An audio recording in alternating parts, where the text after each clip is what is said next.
pagpapala, pagbati, pagpupugay, mga kapatid. Nawa ang sandaling ito ay mapuno ng pag-ibig ng Panginoon sa ating puso at tayo naman ay mag-umapaw sa kagalakan dahil sa mahimalang pagmamahal sa atin ng Panginoon. Na sa kabila ng mga hindrances, ng mga temporary limitations, ay palayain ng Panginoon ang ating espiritu, ang ating isip, para malayo ang marating kahit ang ating mga katawan ay kuminsan naka-quarantine. Sapagkat ang isip natin ay pwedeng makarating sa kalangitan, sa karamihan ng mga bituin. Just close your eyes and believe. Yan ang mahalaga sa spirituality natin because the Spirit can transcend matter. The Spirit can transcend physical limitations. At kung ano man ang mga limitations ay binibigay sa atin ngayon ng temporary setback sa ating paligid, lampasan natin yan in spirit. Close your eyes. Believe. Be with the Lord. Fellowship with one another in spirit. At yan ay magiging very, very truthful sa ating damdamin, sa ating puso. Ang pag-aaral natin ngayon, pinamagatan nating hilahin pababa. Ano nga ba ikihilahin na yan pababa? Mark 6:1. Jesus left there and went to his hometown, accompanied by his disciples. So kagagawa lang ni Jesus ng mga himala, kagilagilalas, pinagkakaguluhan siya ng mga tao, sinusundan, dinudumog, tapos umuwi siya sa kanyang bayan, ang kanyang hometown. Mark 6:2. When the Sabbath came, he began to teach in the synagogue, and many who heard him were amazed. Where did this man get these things? They asked. So nagulat, na-impress ang mga nakikinig sa kanyang pagtuturo. In other words, ang turo niya, yung mensahe at paraan ng pagde-deliver ng mensahe, unusual. Different. Out of the box. Kasi kung kamukha lang siya ng iba sa mensahe, kung kamukha lang siya ng iba sa paraan ng pagmemensahe, at yung sinasabi niya ay yung mga sinasabi din ng iba, edi wala namang mai-impress noon, wala namang hahanga, walang makakapansin, kasi katulad lang siya ng karamihan. Pero ito, nagulat ang mga tao sa kanyang kakaibang kapangyarihan. Kapangyarihan ng diwa ng mensahe niya, at kapangyarihan ng paraan niyang magsalita, para ang mensahe niya ito ay maparating sa mga nakikinig. What's this wisdom that has been given him? Tanong nila. So, ang napansin nila, wisdom. Siyempre naman, kung teacher ka, speaker ka, dapat wisdom ang pamunahin mong dala-dala. No, kung may mapapansin sa'yo, wisdom muna above all else. At alam nila na ang wisdom ay ipinagkakaloob. Kaya sabi nila, what's this wisdom that has been given him? Ang true wisdom ay giver, at yun ay Diyos. At ang true wisdom, hindi yan na pag-aaralan, yan ay ipinagkakaloob ng Diyos. Magamat, yung ating alam, yung ating knowledge, yung ating experience, yan ay pwedeng kapitan ng wisdom. Kasi yung wisdom naman, hindi naman tutubo sa vacuum yan. Kailangan parang halaman yan, mayroong lupang kapitan, may hangin na ito ay mahigop, may mga nutrients na kailangan ito ay magamit. Ganon din ang wisdom. Kailangan may knowledge ka naman para mayroong building blocks of wisdom. Pero ang mahalaga, alam ng mga tao na ito ipinagkakaloob. Sabi, sino ang nagkaloob sa kanya? Bakit ganito ang wisdom na ipinagkaloob sa kanya? Kakaiba sa lahat ng ating mga guro, kakaiba sa lahat ng mga nakasanayan nating narinig day in and day out, year in and year out. What are these remarkable miracles he is performing? Dagdag pa nila. So yung mga pinagsasasabi ni Jesus at tinuturo niya na out of line, kakaiba, out of the box, ito naman ay pinatitibay ng mga himala. Miracles to prove the correctness of his different and powerful message. So may confirmation na Diyos ang nagbibigay sa kanya ng kanyang mga katuruan kasi may kakambal pa tong miracle.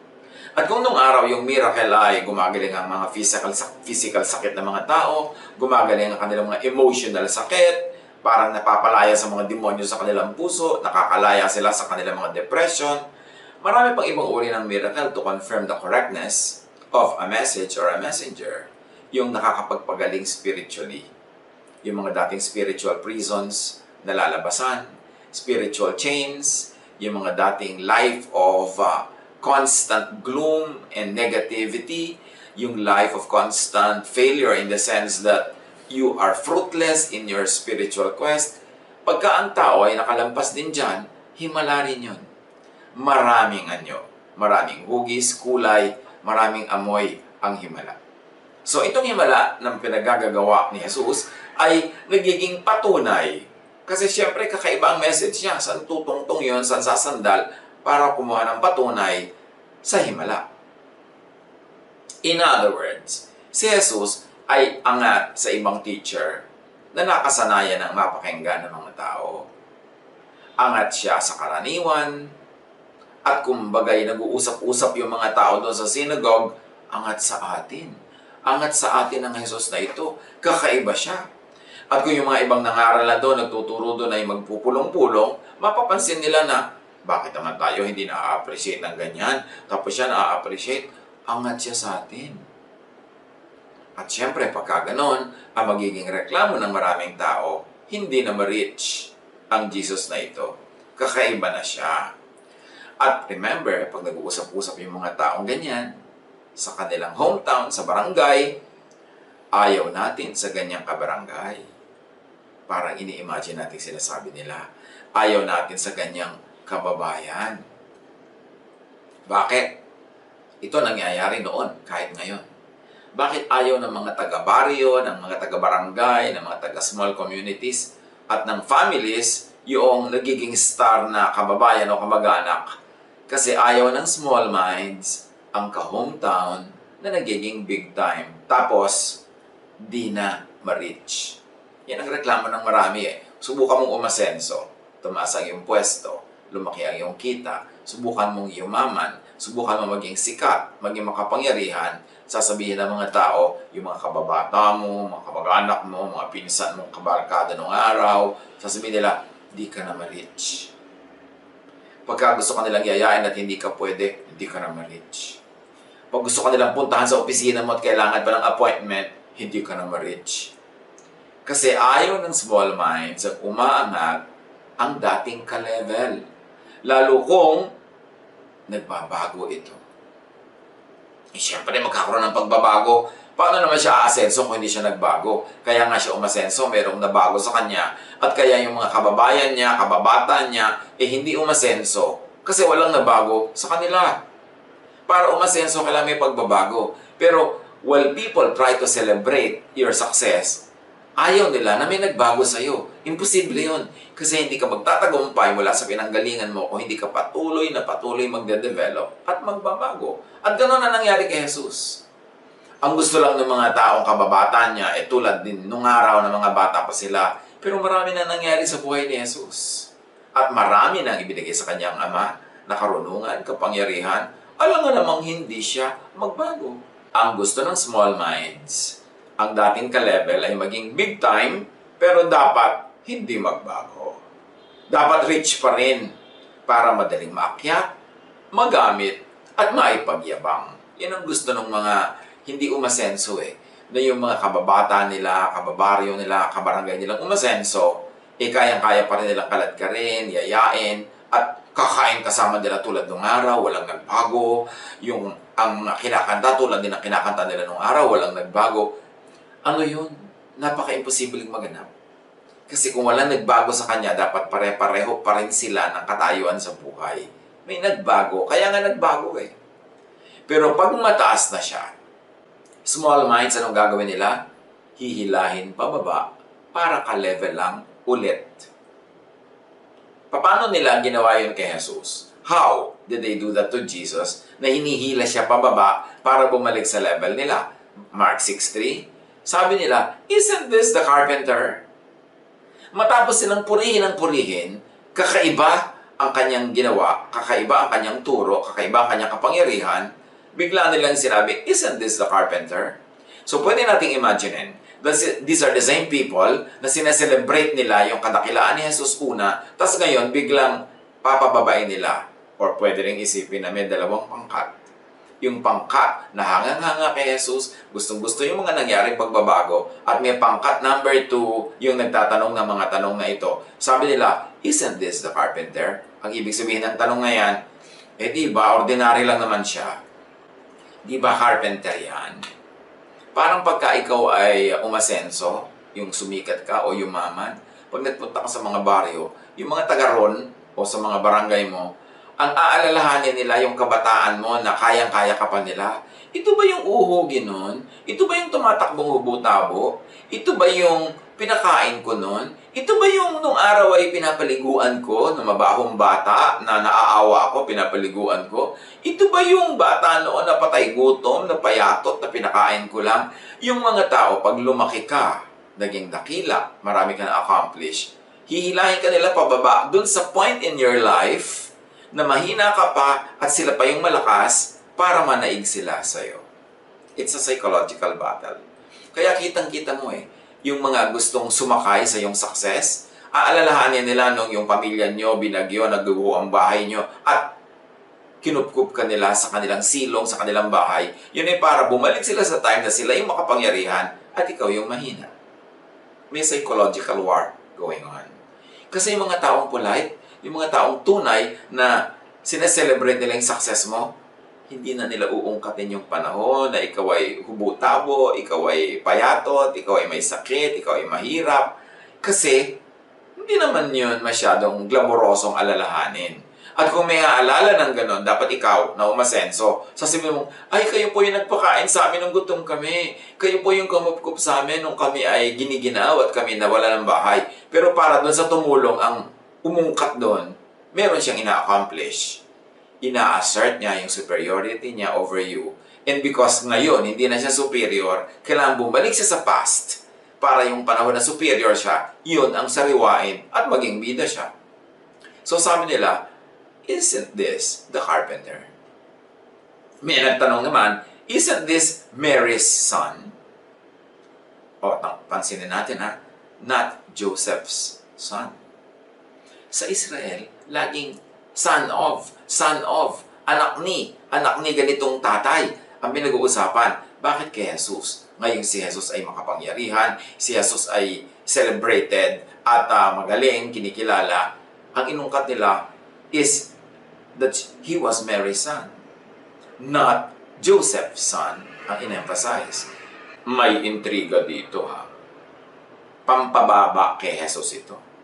Hindi pampataas. Remember, merong malaking doubt about the paternity of Jesus. Kaninong anak nga ba siya? Remember, dalaga pa si Maria ay biglang nagdalang tao. Tapos pumunta sa kay Elizabeth.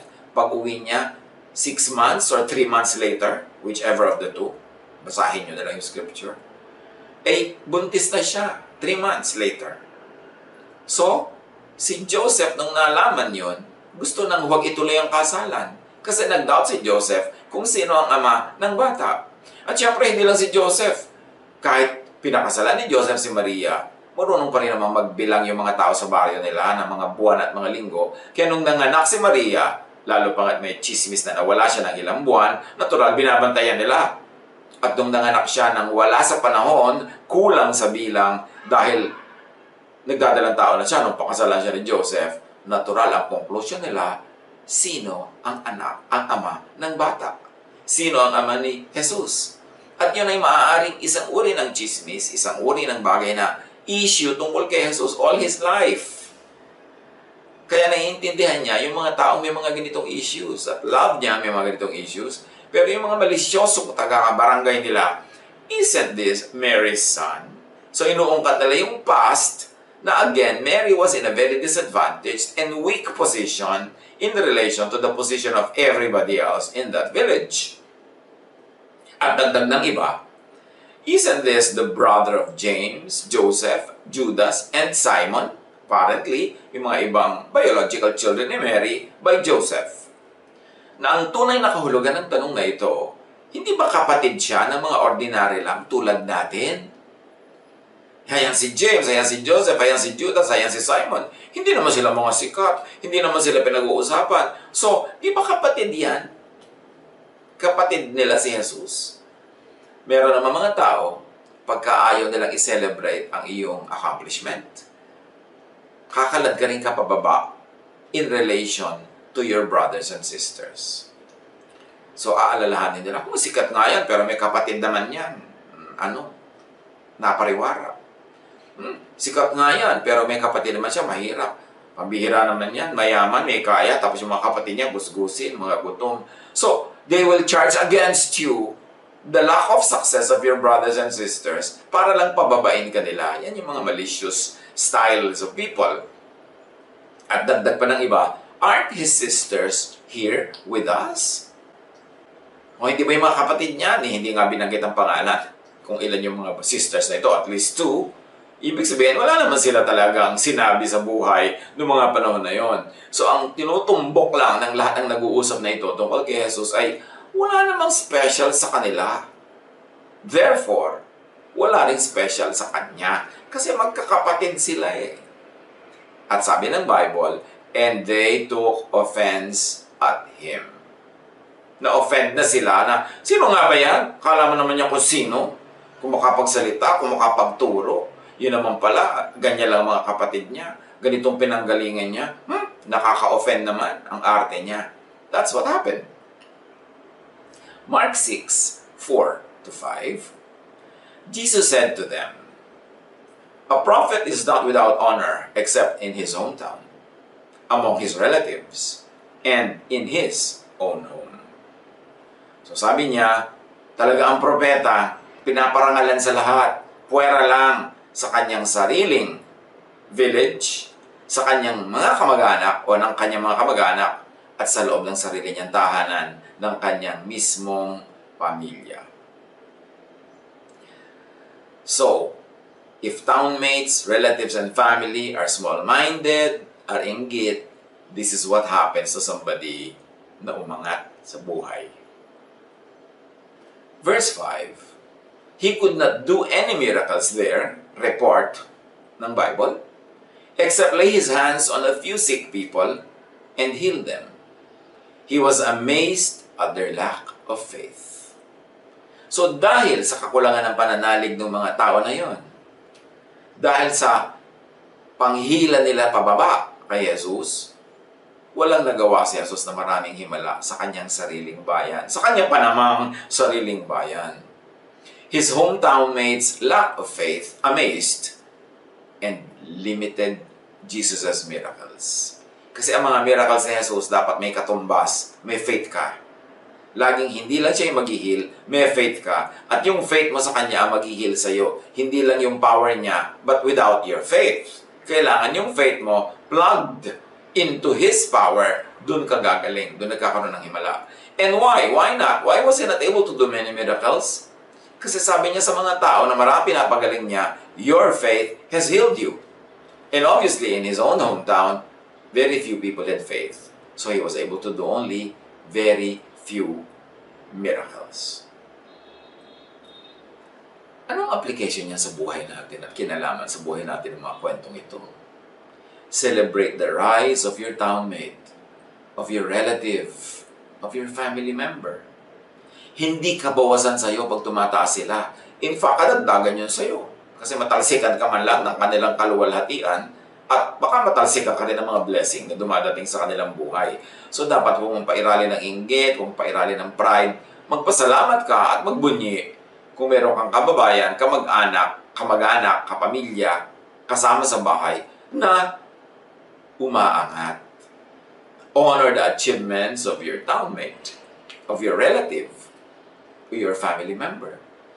Huwag mong baliwalain. Huwag mong ignorin ang mga achievements ng iyong kapwa.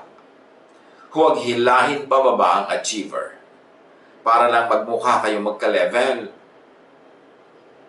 Yung sa kagustuhan mong maging magka-level kayo, pabababain mo siya. At kung hindi na siya mababa ngayon, i-review mo ang history kung kailan mababa siya sa paningin mo at mataas ka at doon ka na ngayon magsasasayaw sa moment na yon, sa period na yon, para feeling bida ka.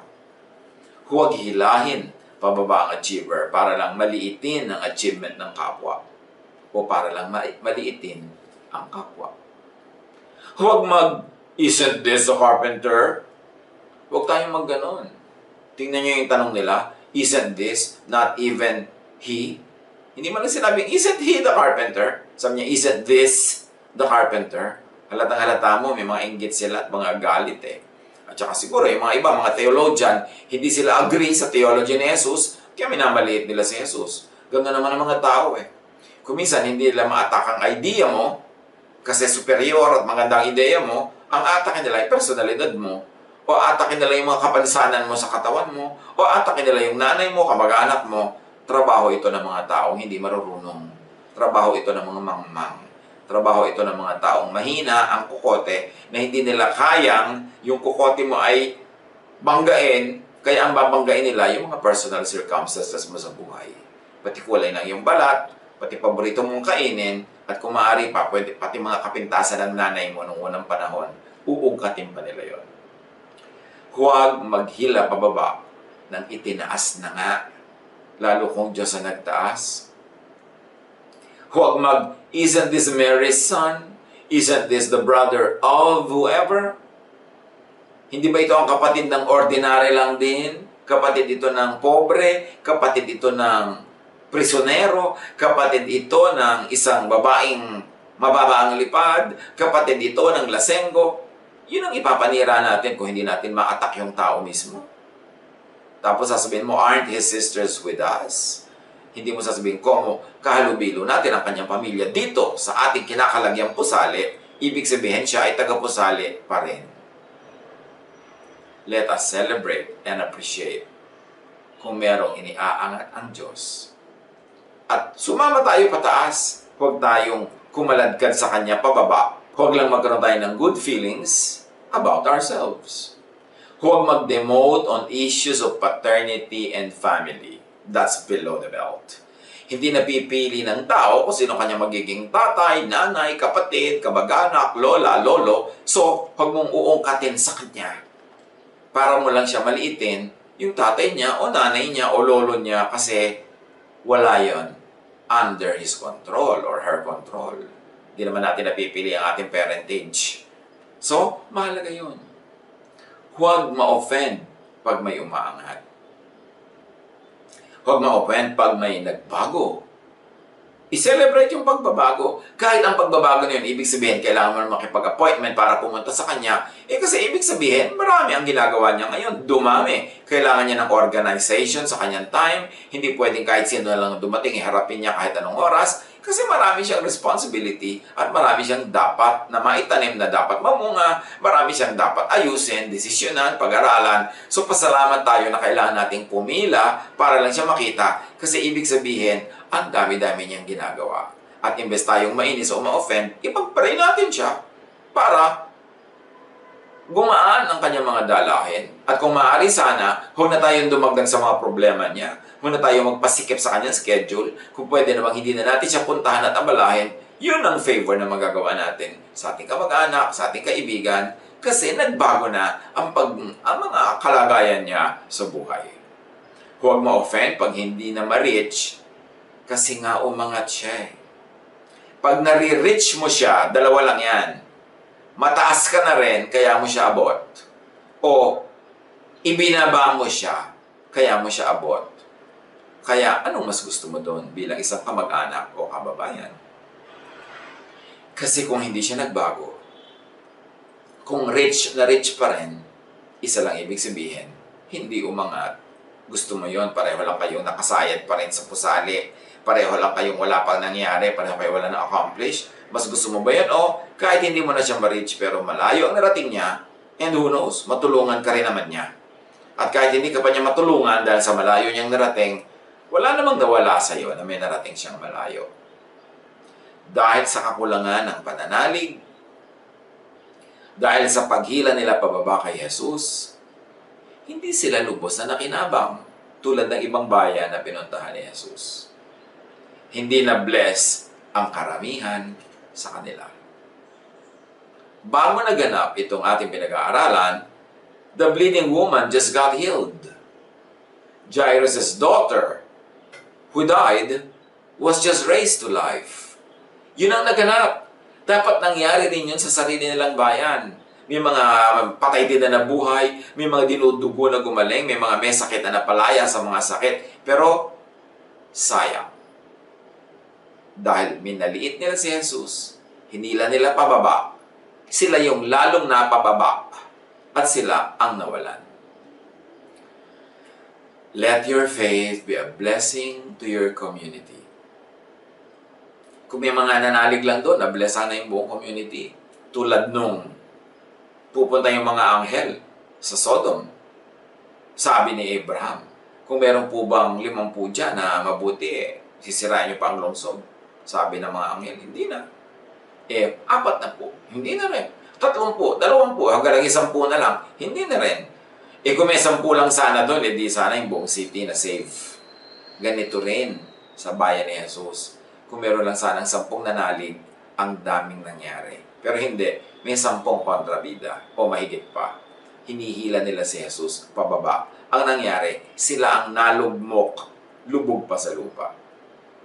Let your faith be a blessing to your community, and do not let your lack of faith be a liability to your community.